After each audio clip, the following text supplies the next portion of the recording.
that occurred last week with respect to the Nolle Prosequi filed in the Dufour case, in the Republic versus Gov't Dufour and 7 others. And then also to update you on the ongoing investigations and prosecutions that I have initiated. But before I go into the details, I would want to, first of all, apologize for the fact that we had advertised that I was going to update you on a major investigation that has taken place that adopted the rumble in the jungle. You will recall that when I announced the investigation of the Kwabena Dubois case, I ended up by saying that if you thought that case was a trailer in Manila, then wait for the rumble in the jungle. And so the rumble in the jungle was supposed to be today, but unfortunately, after the press release from my office in the Dufour case, significant public commentary, some of it adverse, others very positive, came into play. And I decided that it is, as part of the accountability and transparency series, it is important for me to, provide details because certain misimpressions were created, which are not accurate when it comes to the decision that I have taken. So I want to provide details on that. And then I'll update you on what we are doing, myself, my deputy, and the team at the AG's department with respect to the prosecutions. So, ladies and gentlemen of the media, my fellow countrymen and women, I am here this morning to account to the sovereign people of Ghana, as has been my practice since assuming office as Attorney General. Today, I will do two things. Firstly, I will provide further details on my decision to enter a Nolle Prosequi in the case of the Republic versus Gov't Dufour and 7 others. And secondly, give an update on the ongoing investigations and prosecutions that I have initiated upon assuming office as Attorney General. On Tuesday, 22nd July 2025, I took the decision to enter a Nolle Prosequi in the case of the Republic versus Gov't Dufour and 7 others. This decision effectively brought to an end the criminal trial of Dr. Kwabena Dufour, a former governor of the Bank of Ghana and former Minister for Finance. I took that decision after a prolonged period of negotiations with my team of state attorneys, including the Director of Public Prosecutions and the receiver of Unibank on the one side. The team on the other side was made up of Dr. Dufour, the shareholders, directors, and managers of Unibank, and the receiver. As part of my constitutional duty to account to you, my fellow countrymen, I wish to provide further details on my decision for two reasons. First, I have always maintained that as your Attorney General, I owe you a duty to act transparently. Second, I think it is important to dispel certain misimpressions that arose as a result of the rather terse press release that I issued following the filing of the Nolle Prosequi. My fellow countrymen and women, in March this year, the lawyers for the Unibank directors and shareholders approached me with a proposal of their clients' intention to settle their indebtedness to Unibank. In response, I convened a meeting on the 25th of March with them, representatives, and the receiver of Unibank, Mr. Ni Amano Dodu. At the meeting, it became obvious to both parties that a reconciliation of Unibank's account with the Bank of Ghana should be conducted. Therefore, I authorized the receiver to engage in the reconciliation exercise with them to determine the full scope of Unibank's exposure. I directed that the parties adopt a holistic approach that combined liabilities under both the criminal proceedings and the ongoing civil proceedings because they were obviously interrelated, in order to reach a unified resolution that will bring closure to all related matters. The objective was to assess the feasibility of a comprehensive settlement. The charges in the criminal case against the accused persons involved a total amount, and this is very important, a total amount of $1.2 billion Ghana cedis, not 5.7, as is being bandied about from certain quarters whose names I would not want to mention. Whilst the civil case involved a total exposure of 5.7 billion Ghana cedis. Now, ladies and gentlemen of the media, if you conduct your research in the High Court, you realize that the receiver subsequently amended the writ of summons and the statement of claim and revised the civil liability down to 2.8 billion Ghana cedis. Okay? So that is on record. That's a public record, and whoever wants to contest this is at liberty to go to the High Court and then, do so. It is important to state for the avoidance of doubt that the total exposure in the criminal case is part of the total civil case exposure. In other words, the 1.2 billion is not in addition to or on top of the 5.7 billion, which was revised down to 2.8 billion. The charges in the criminal case against the accused persons involve a total liability. No, sorry, I think I'm repeating myself. Now, the 5.7 billion was made up of the following. That is from the initial, stage of the case. 2 billion being loans and advances which Unibank made to related and connected parties. 3.7 billion being payments made on behalf of or on the instructions of the accused persons. Included in A and B above, however, was an amount of 2.1 billion which was alleged to be fictitious loans, to have comprised fictitious loans and fictitious transactions booked by Unibank prior to the placement in official administration. During the reconciliation exercise, the accused persons objected to the inclusion of the 2.1 billion on the grounds that the amount did not involve any direct cash outflows which could be recovered. The accused persons also objected to the inclusion of placements of 0.3 billion, that is 300 million, made to Unisecurities.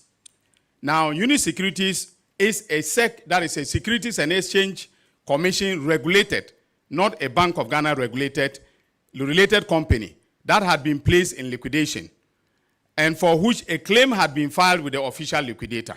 In other words, the money was to be recovered.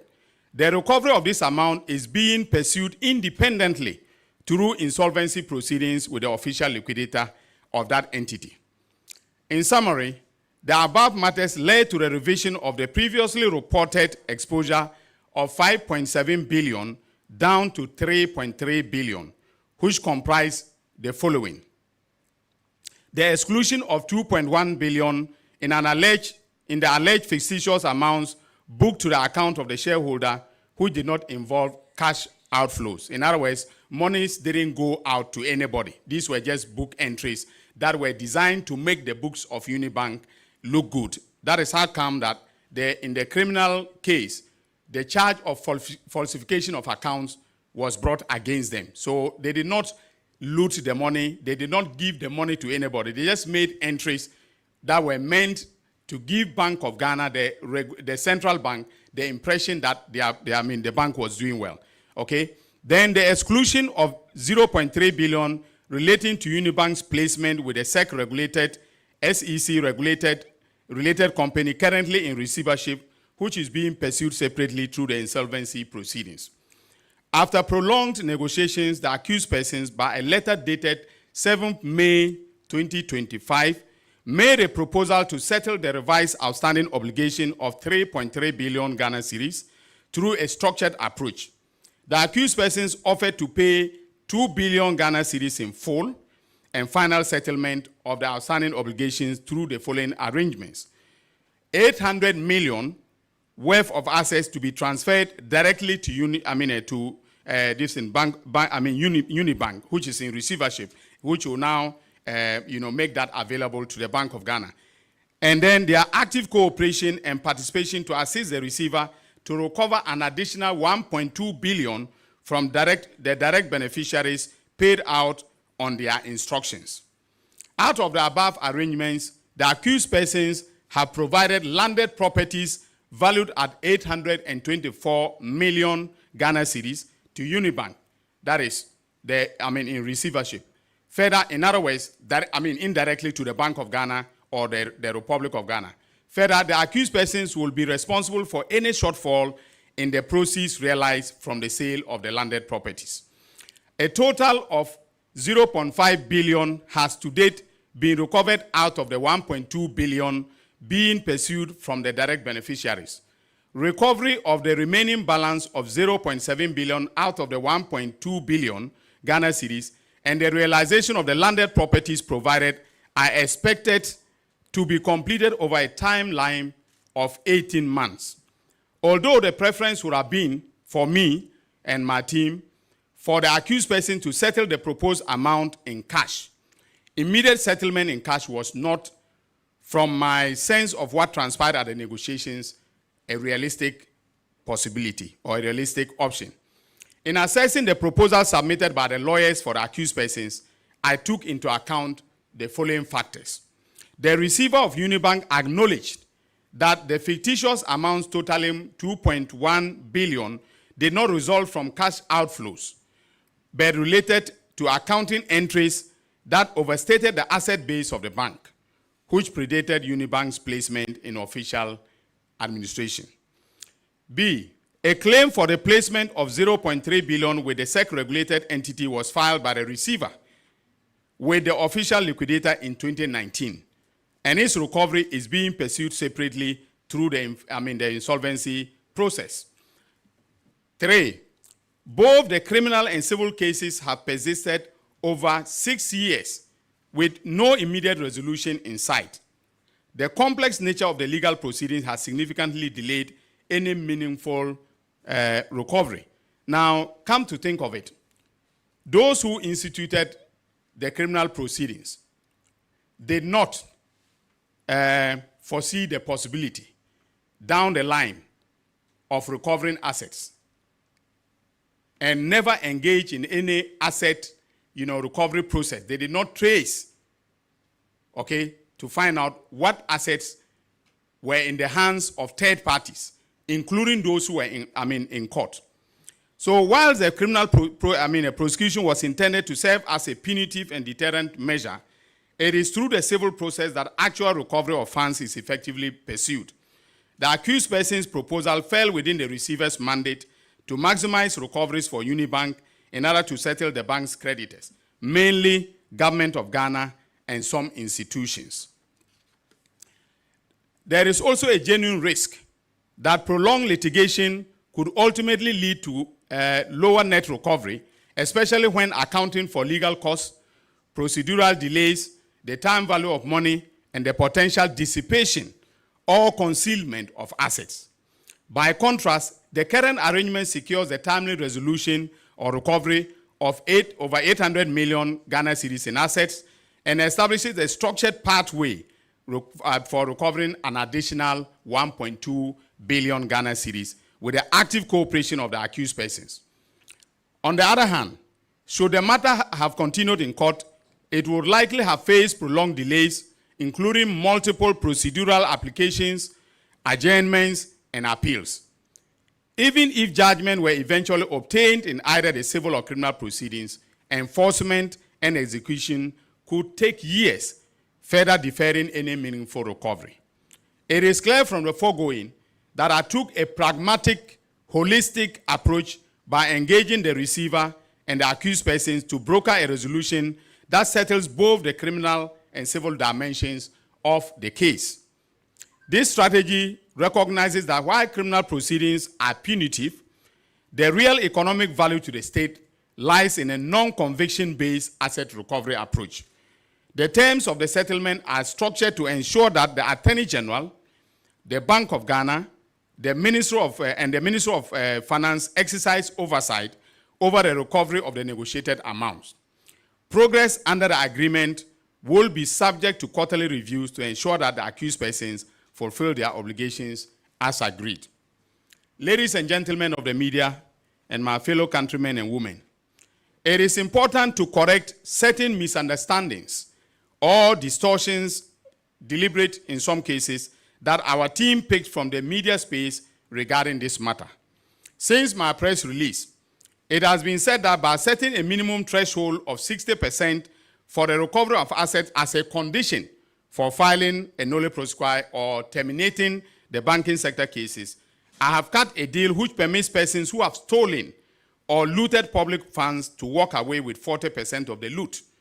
At least that is the narrative, by some sections of, the Ghanaian populace, particularly from our opponents in the MPP who were responsible for all this mess.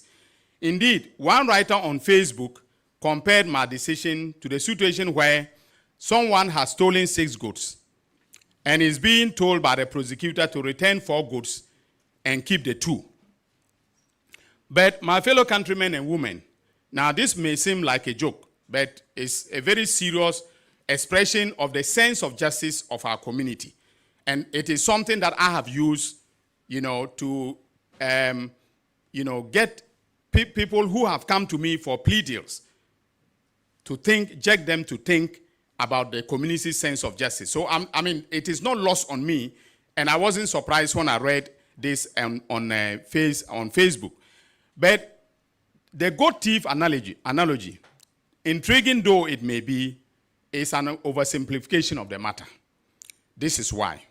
First, Dr. Kobina Dufour and the other persons standing trial were not charged with stealing or looting of public funds.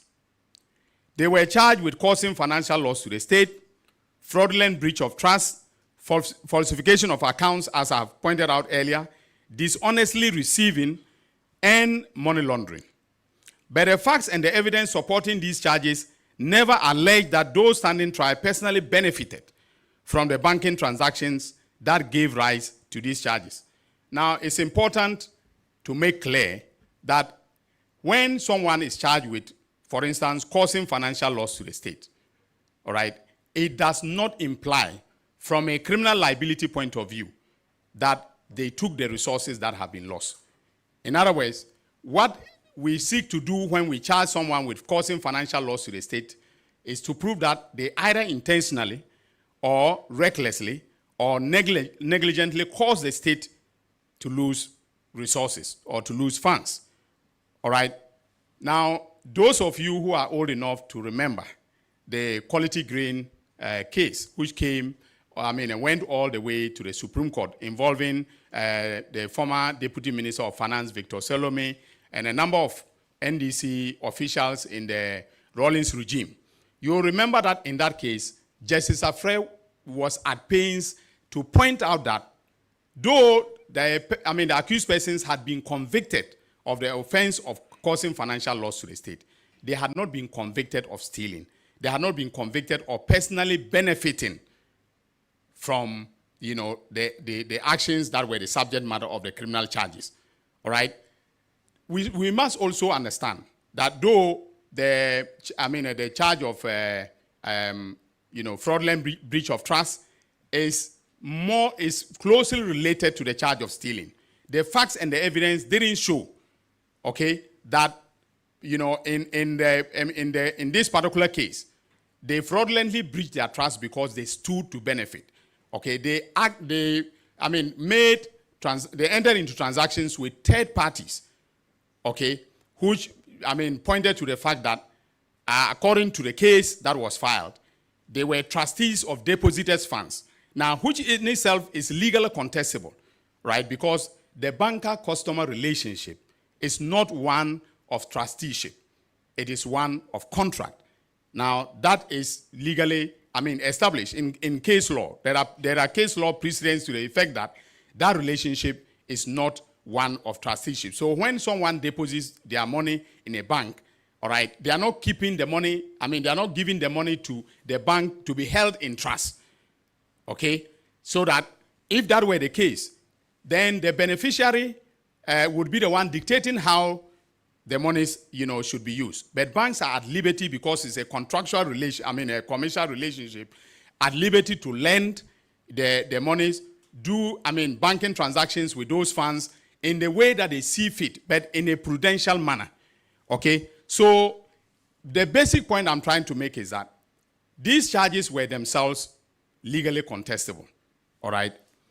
Second, the analogy assumes that these charges that is the goat thief analogy, assumes that these charges could be proven beyond reasonable doubt. On the contrary, the record shows that the charges were contestable and there was a high likelihood that the defense could have raised sufficient doubt to procure an acquittal. And if that happened, as seen from the Beige capital case, I would not have been able to recover even 1 cedi. Now, ladies and gentlemen of the media and my fellow countrymen and women, when I did the press release, I did not mention Beige capital because at that point in time, I did not know that the decision was coming down. Now, as Providence would have it, the decision came a day after, right? I can now disclose that Beige capital offered me or my office 10 million Ghana cedis. You can ask the lawyers for Beige capital. Ask lawyer, Tadio Sori. They offered 10 million Ghana cedis in settlement. And I refused. Today, I can't get 50 pesos from Beige capital. So the dynamics are complex. Those who are oversimplifying it and saying this is the goat, thief scenario, must understand that, it is more complex than just saying that the Attorney General says bring 4 goats and then keep 2. Third, by the time I assumed office and was approached by the lawyers for the accused persons, no asset tracing had been undertaken and no freezing orders had been obtained by my predecessors who filed the criminal charges. I could have been faced with a situation where the thief would have eaten 4 of the goats, thus leaving me with only one possibility, to recover only 2 goats. All right? In other words, assets depreciate and may even disappear before a diligent prosecutor can lay hands on them. Now, those of you who have followed developments in the, the tracing and recovery of the assets of General Sani Abacha, you remember him, the Nigerian military leader who died, I think, in 1998. Okay? You will realize that, he shipped a lot of the assets overseas, mostly to Switzerland and other parts of Europe and the United States. As we speak, okay, from 1998 till now, the recovery process is still ongoing. And even with the sophistication of the Swiss authorities and the US authorities in collaboration with, Nigerian authorities, recovery is still ongoing. So it is more complicated, than that. For people to think that it is just a question of the goats sitting there and for the Attorney General to say, bring all 6 goats back. But as I have crudely put it, if 4 of the goats have been used for light soup, how do you expect me, to retrieve the goats? Of course, jailing the person is also part of the process of accountability. And I do understand when Ghanaians say we should, jail them. But if we focus on the recovery, it will be very illusionary for anyone to think that the Attorney General or the Republic can recover 100% in every case. In some cases, I may be lucky, or let me say the state will be lucky if the assets are still there, they've not depreciated, they are there in full, and I can lay hands on them. That is how come that, if you have noticed since I came into office, we have always investigated the criminal conduct together with tracing the proceeds of crime. There has been no, except in the National Service case, there has been no major announcement of investigation that has not included the assets of the criminal enterprise. And in the National Service case, I want to let you understand that. You remember that the 4th Estate broke the story. Okay? The 4th Estate broke the story in October. The people who were involved knew that ultimate accountability will be exacted. So they would have, as rational actors, do you expect that the luxury cars they bought, the houses they acquired, all the assets, the bank accounts would still be staying intact, waiting for the prosecutor to come and then lay hands on them? No. So we are doing asset tracing in that case. But it has been very difficult because they started the process of hiding their assets way back in October 2018. 2024. But yet, I mean, we are coming upon a number of them, and I will make those available at the right time. Lastly, in respect of the case at hand, 100% recovery was not possible, and a conviction was not guaranteed. In the circumstances, my team and I agreed to set a realistic threshold of 60% recovery. Sorry. We recovered 824 million worth of assets, which will be handed over to the state, and established a structured pathway for recovering the additional 1.2 billion Ghana cedis through the civil, process. And these are monies that are being held by third parties that owed Unibank, including, for instance, and I think that this is very important, contractors owed Unibank at the time that it was placed in administration 2.9 billion Ghana cedis. Unibank made overtures to the state to say, look, the Minister of Finance, pay the contractors and let the contractors, because they will be paid through our bank, we can take the 2.9 billion and we can satisfy, our books will, improve, and we can stay afloat as a bank.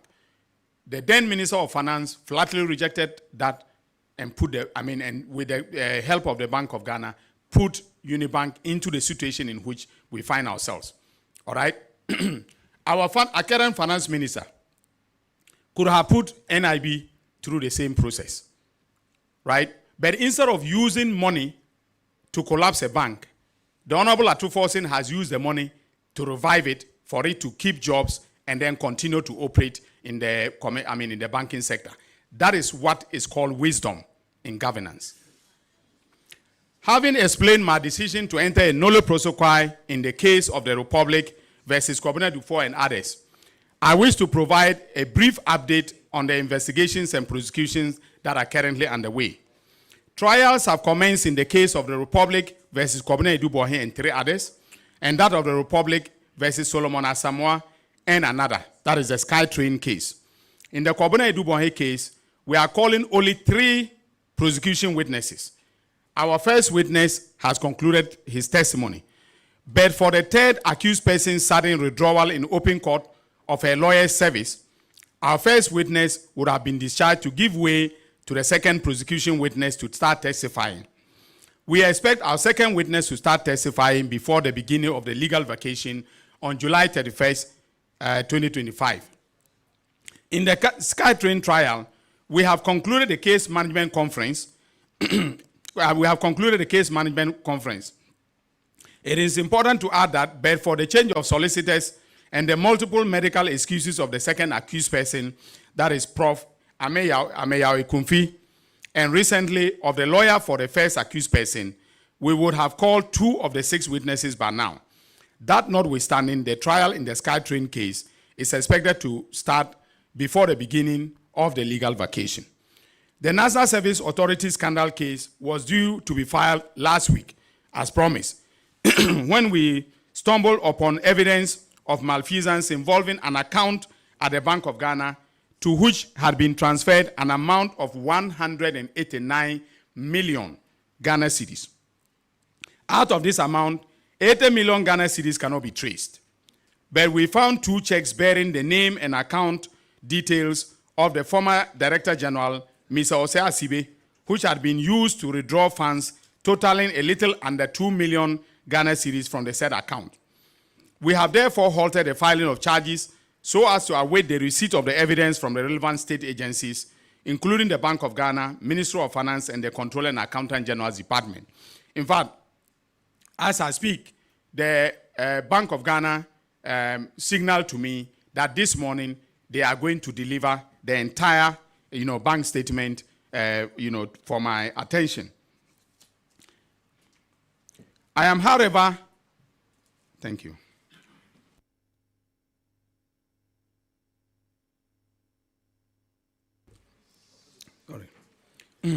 I am, however, happy to announce that at least 8 suspects in this investigation have approached my office for plea negotiations, including 3 former officers of the National Service Authority. Some officials have offered to testify against their colleagues, and some vendors and service providers are willing to come clean and testify as prosecution witnesses. You know, when you build your docket well, this is the result that you get. 8, people are willing to testify. Persons, they are not coming to say hearsay. They are not coming to give hearsay evidence. People who were involved, okay? And we are, in negotiations with them and their lawyers, as a precondition, I tell them, you bring back the money that we have calculated that you took, you serve as a prosecution witness. That is the approach that we are using. Now, I'm sure the MPP will be very happy for me to insist that 100% be returned to the Attorney General before any deal can be, cut. Now, a report on the docket for the oral cases, including the mathematical sets, the All Africa Games, and the drip scandals are being prepared by the National Investigation Bureau for my attention. I expect to receive that investigative report in a few weeks for work to begin on filing charges in court. The Economic and Organized Crime Office has completed investigations in respect of Wontumi, Chairman Wontumi, and the former National Buffer Stock Company CEO, Mr. Abdul Wahab Hanan, and their accomplices. The results of both investigations will be announced very soon. The police CID have also completed a docket on the Akunta mining case and submitted same to my office. We have prepared charges and sent them back to the police CID for the suspects to be formally charged before their arraignment in court in the coming days. Ladies and gentlemen of the media, my fellow countrymen and women, in conclusion, I wish to remind you of the fact that when I announced the Kobina Edubohin investigation, I was blunt in stating the fact that I am open to engaging in plea bargaining with those who have been investigated and found to have looted or stolen state resources. I minced no words about my intentions and will therefore not shut the door to any accused person willing to enter into negotiations with my office for purposes of reaching a plea agreement. My approach is in consonance with the central plank of the oral, which is to recover the loot, which is to recover all the loot. But of course, you use oral, all advisedly, because as I have pointed out clearly, it is not in all cases that it is possible to recover all the loot. So you recover some, realistically possible. Of course, recovering the loot and jailing looters are not mutually exclusive. And I believe that that is what citizens are pushing for. In other words, both can take place, and that will be full-fledged accountability. But anyone familiar with the plea negotiations would agree that it is rare to go into the negotiation room and come out without giving up something in order to clinch a deal. Our plea bargain statute captures that succinctly, as it contemplates that the Attorney General may even go to the extent of dropping charges in exchange for restitution. Also, under the Costs Act 1993, Act 459, an accused may plead guilty to a charge or charges and pay restitution where the offense involves harm to the property of the Republic, including financial resources. In that case, the accused is to be handed a non-custodial sentence. As the Attorney General, I will not oppose the use of Section 35 of the Costs Act to achieve the purposes of oral. Now, Section 35 is mandatory. Once the accused approaches the judge, okay, and pleads guilty to the charge, the judge is mandated, the judge could reject the restitution or reject the offer of the accused person. But once the judge accepts the offer of the accused person, I have no role in it, all right? Then the accused person must be given a non-custodial sentence. In other words, the accused person will walk home. So those who are saying that you are cutting a deal and letting criminals walk must understand that, okay, even the legislative framework existing at the time that I was in law school, I was in final year in Legon when this act was enacted, okay, contemplates that in some cases, the accused can pay restitution and get a non-custodial sentence. So if any accused person offers to come under Section 35, please, ladies and gentlemen, that is what Parliament has enacted. The Parliament of the first Parliament of the Fourth Republic do not expect that I will be able to say, do not impose. If once the judge accepts it, okay, I can make my representation to the judge as to why this is not a fit and proper case for restitution and a non-custodial sentence. Okay, but that can be rejected because the statute imposes, right, the power and authority to determine the circumstances under which that will happen in the judge, not in the Attorney General. The Plea Bargain Act, on the other hand, okay, imposes the power and authority to, negotiate the deal in the Attorney General. However, the judge has a role to play. The plea agreement must be endorsed by the judge before, it is accepted. Finally, make no mistake, ladies and gentlemen, about my intentions. I want to jail persons who have looted state resources, but at the same time, I am pragmatic enough to know that it is not in every instance that that is possible.